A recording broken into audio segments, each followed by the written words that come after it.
Si, à la consigne, mets ton pion en A5, votre enfant ne sait pas où le positionner, c'est qu'il ne comprend pas la notion de coordonnées. Pourtant, cela lui permettra, dans la continuité de ses études, de s'orienter dans l'espace et de se situer ou situer des objets. Il pourra par exemple lire un plan et indiquer que telle rue se trouve en B5.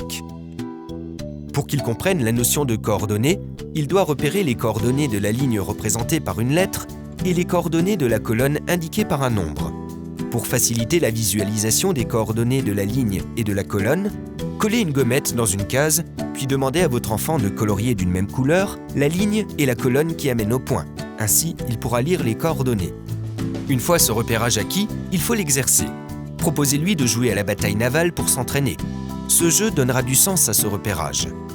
Vous pouvez aussi donner à votre enfant 5 adresses se situant dans votre ville et lui demander de les situer sur un plan à l'aide d'une gommette.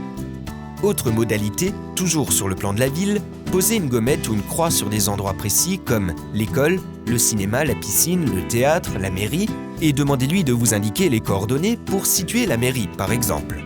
Votre enfant prendra ainsi l'habitude d'utiliser un plan pour rechercher une adresse.